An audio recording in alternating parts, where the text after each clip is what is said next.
Amadísima madre de mi corazón, no sé cómo disculpar el imperdonable descuido de no haber anunciado a su merced mi fe de vida. Sobre todo, después que me tienen prohibido el que escriba. Y valerme de un escribiente sería dejar a su merced con sus temores. Al cabo me decido por este último extremo, pues del otro solo podría escribir unos cuantos renglones, y tan malamente que daría lugar a 1000 cavilaciones siniestras. Los médicos, después de haberme molido por todos los medios imaginables, me mandan ahora que haga un viaje por mar. Y pienso emprenderlo para esa, en cuanto logre allanar las dificultades que se presentan para salir de esta tierra de promisión. Les advierto, para que no se espanten, que no me van a ver a mí, sino a mi sombra o espíritu. Quizá con el ajiaquito, el ñame y el quimbombó logre restablecerme algo. No menos que con la compañía de su merced y de mis hermanas. 1000 abrazos a mis amadísimas hermanas, porque sé que les será de consuelo si no volvemos a vernos. Diré a su merced que me he preparado a lo que el Señor disponga con una confesión general, que he de vivir y morir en el seno de la iglesia. Su merced, cuídese mucho y recibe el corazón de su amantísimo hijo, José María.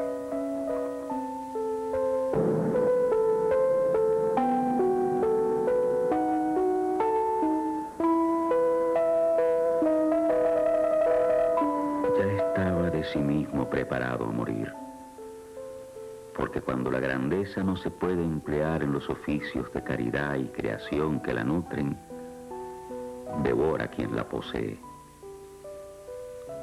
En las ocupaciones usuales de la vida, acibaradas por el destierro, no hallaba su labor anhelada aquella alma frenética y caballeresca, que cuando vio falsa a su primera amiga, servil al hombre, acorralado el genio, impotente la virtud y sin heroísmo el mundo, preguntó a sus sienes para qué latían, y aún quiso, en el extravío de la pureza, librarla de su cárcel de huesos.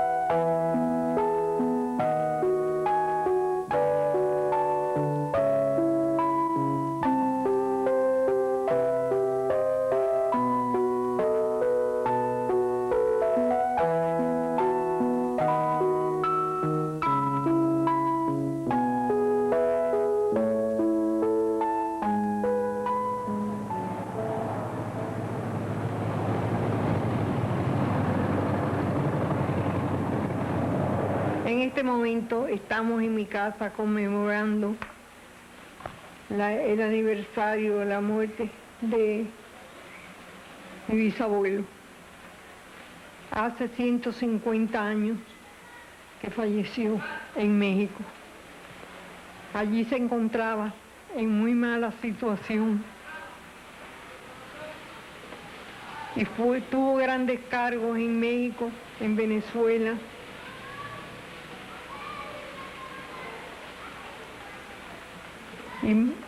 Pero su muerte fue muy triste.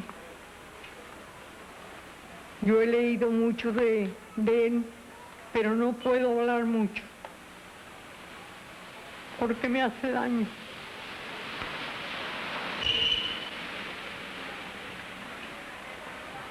Además, recuerdo mucho a mi madre, porque estos eran días muy grandes para ella.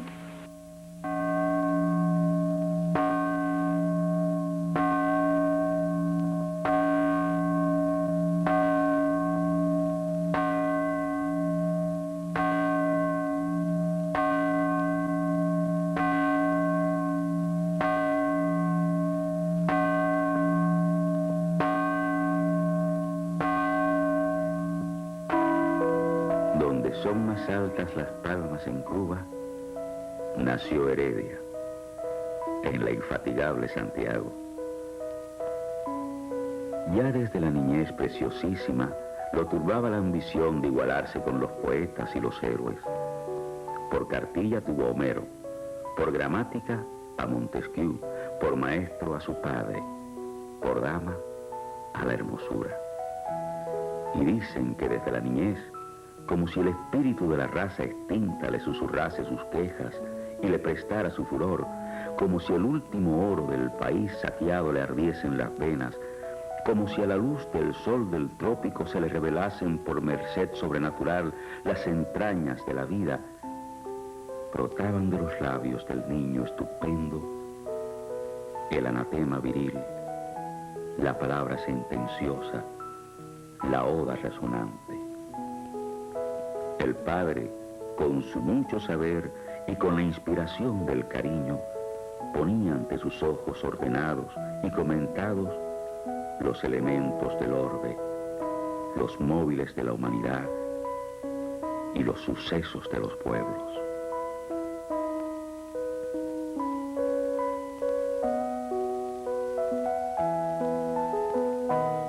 La inmortalidad comenzó para él en aquella fuerza y seguridad de sí que, como lección constante de los padres duros, daba a Heredia el cariño de la casa.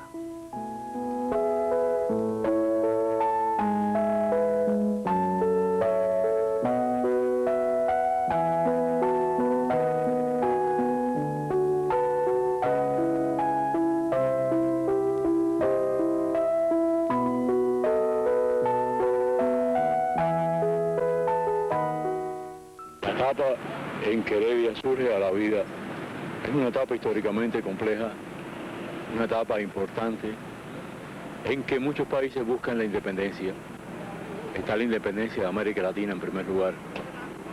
Está la independencia de muchos países, como por ejemplo Grecia, que hasta ese momento había sido tierra conquistada por los turcos y que en ese momento luchaba por la independencia. Este sentimiento es el que va a dominar esta época que venía muy cerca de los tiempos enciclopédicos del siglo de las luces. Y en este momento es que Heredia surge en la vida, y como es una etapa de crisis, una etapa de cambio, Heredia va a ser un producto de esta etapa. Por lo tanto, muchas de las contradicciones de la época se van a ver en Heredia, pero también muchos de los grandes ideales, de los grandes anhelos, de las grandes esperanzas de esa época. En 1817, cuando al padre lo trasladan a México, Heredia viene a vivir a Matanzas durante año y medio. Entonces, el círculo de sus amistades se va ampliando e incluye un grupo de hispanoamericanos con ideas independentistas que además ya tienen también ideas románticas o prerrománticas en cuanto a literatura, entre los cuales estaban Fernández Madrid, Vicente Rocafuerte, José Antonio Miralla, que le van ampliando el ideario que le había inculcado su padre.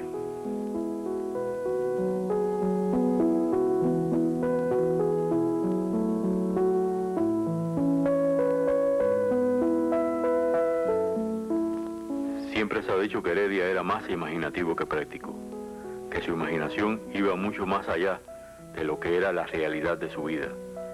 Y él mismo lo dijo en un momento, cuando hablaba de la novela de su vida. En esta etapa matancera, él se enamora en forma muy romántica, muy apasionada, de una joven que él llama Belisa, a veces Lefia, en alguno de sus versos. Belisa llega a ser en la mente de Heredia el ángel terrible, la mujer fatal de los románticos.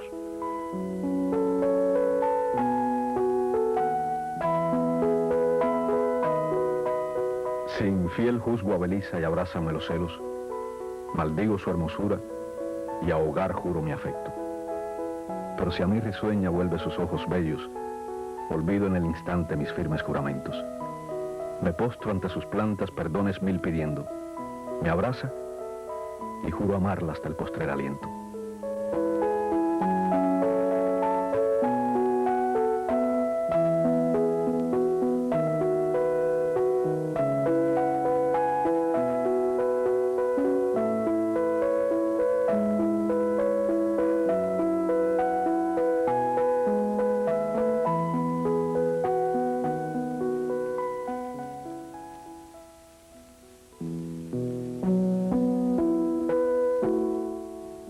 padre de Heredia se asienta en la Audiencia de México, el joven tiene que ir a reunirse con su familia.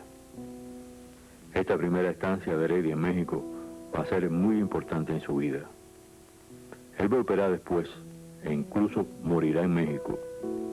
Pero en esta primera estancia ocurre la muerte de su padre y Heredia tiene que hacerse cargo de su familia, compuesta por su madre y varias hermanas.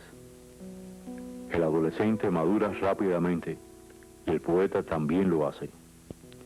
Quizás la mejor prueba de la maduración del poeta sea su poema En el Teocalli de Cholula, que no solo es uno de los grandes poemas de Heredia, sino que ha sido considerado por la crítica más exigente como uno de los grandes poemas escritos en lengua española. Era la tarde. Su ligera brisa las alas en silencio ya plegaba, y entre la hierba y árboles dormía mientras el ancho sol su disco hundía detrás del Iztaccíhuatl. La nieve eterna, cual disuelta en mar de oro, semejaba temblar en torno de él. Un arco inmenso que del empirio en el cenit finaba, como espléndido pórtico del cielo, de luz vestido y centelleante gloria, de sus últimos rayos recibía los colores riquísimos. Su brillo desfalleciendo fue. La blanca luna y de Venus la estrella solitaria en el crepúsculo solitario, en el cielo desierto se veían. Crepúsculo feliz, hora más bella que la alma noche o el brillante día. Cuánto es dulce tu paz al alma mía. Los afanes independentistas de Heredia lo llevan a unirse precisamente a los que estaban conspirando ya por la independencia de Cuba. En esto había una conspiración ya formada que estaba patrocinada en gran medida por Colombia. Sí, detrás de ella estaban todos los intereses independentistas hispanoamericanos que se daban cuenta que era necesario la independencia de Cuba para lograr la independencia completa del continente.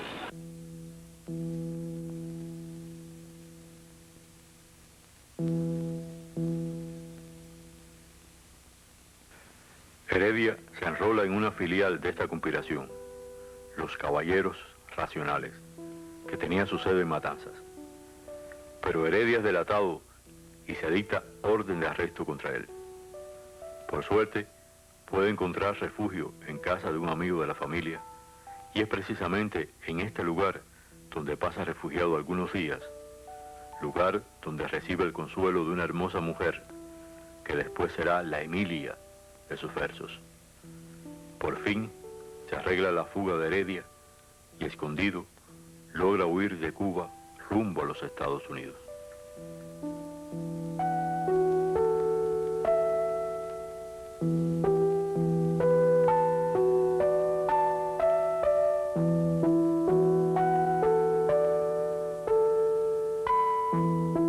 Cuando Heredia sale de Cuba, se convierte en el desterrado por excelencia.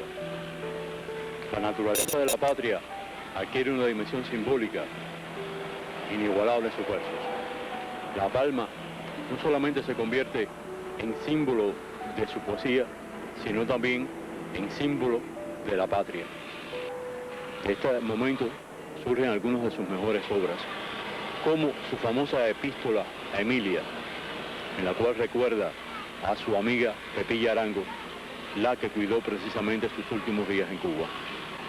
Y de esta época también es su gran poema, La Oda al Niágara, que Martí recordaba que precisamente ningún poeta había sabido descubrir la grandeza y la majestad de la catarata como lo hizo Heredia. Para muchos, este es su poema emblemático y es conocido mundialmente como el cantor del Niágara. Dadme mi lira, dádmela, que siento en mi alma estremecida y agitada arder la inspiración. Oh, cuánto tiempo en tinieblas pasó sin que mi frente brillase con su luz. Niágara hundoso, tu sublime terror solo podría tornarme el don divino que ensañada me robó del dolor la mano impía. Sereno corres, majestuoso, y luego en ásperos peñascos quebrantado, te abalanzas violento, arrebatado, como el destino irresistible y ciego. ¿Qué voz humana describir podría de la sirte rugiente la aterradora faz?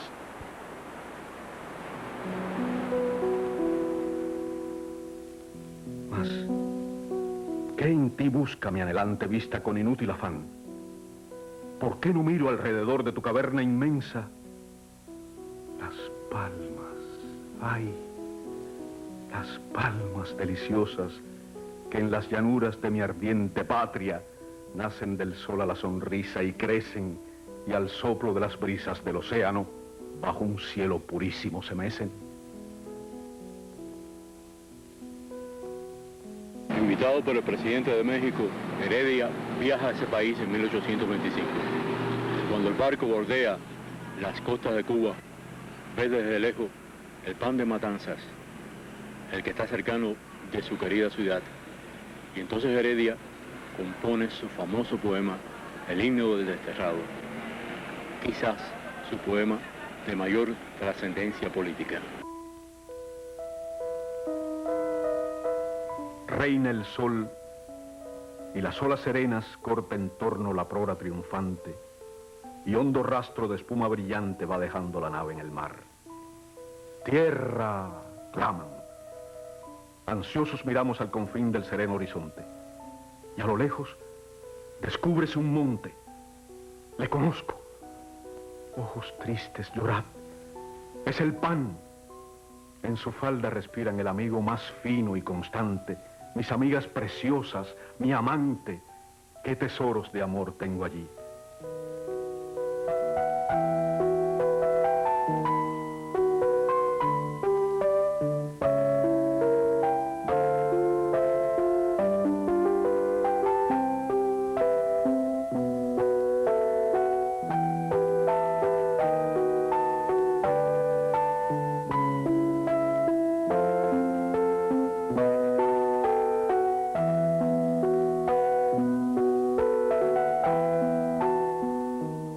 Decepcionado, cansado, presiente su próxima muerte. Aprovecha una amnistía concedida por el capitán general de entonces, Tacón, para regresar a su isla natal, a ver a su madre y a sus palmas. Pero en Cuba es fríamente recibido en los círculos intelectuales. Quizás a Heredia le haya sorprendido entonces cómo su obra poética había seguido creciendo a espaldas suyas, hasta convertirlo en un esperanzado heraldo de la independencia de Cuba, cuando ya él solo era un pobre hombre decepcionado y enfermo. Un día un amigo piadoso, un solo amigo, entró con los brazos tendidos en el cuarto de un alguacil habanero. Y allí estaba, sentado en un banco, esperando su turno, transparente ya la mano noble y pequeña, con la última luz en los ojos, el poeta que había tenido valor para todo, menos para morir sin volver a ver a su madre y a sus palmas. Temblando salió de allí, del brazo de su amigo, y al recobrar la libertad en el mar, reanimado con el beso de su madre, volvió a hallar, para despedirse del universo, los acentos con que lo había asombrado en su primera juventud. Y se extinguió en silencio nocturno, como lámpara macilenta, en el valle donde vigilan perennemente, doradas por el sol, las cumbres del Popocatépetl y el Iztaccíhuatl.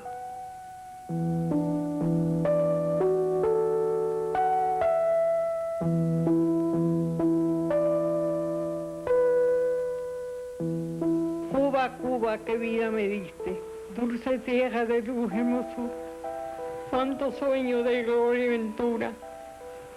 Tengo unido tu suelo feliz y te vuelvo a mirar, cuán severo hoy me oprime el rigor de mi suerte. La opresión me amenaza con muerte en los campos.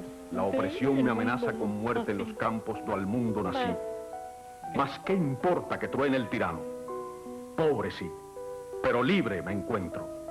Solo el alma del alma es el centro. ¿Qué es el oro sin gloria ni paz? Aunque errante y proscripto me miro y me oprime el destino severo, por el cetro del déspota ibero no quisiera mi suerte trocar. Cuba, al fin te verás libre y pura como el aire de luz que respiras, cual las ondas hirvientes que miras de tus playas la arena besar.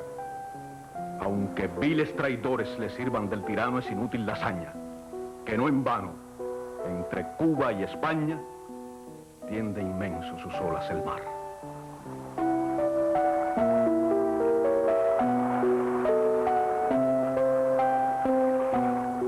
Antes le faltaría calor al corazón que orgullo y agradecimiento para recordar que fue hijo de Cuba, aquel de cuyos labios salieron algunos de los acentos más bellos que haya modulado la voz del hombre. Aquel que murió joven, fuera de la patria que quiso redimir, del dolor de buscar en vano en el mundo el amor y la virtud.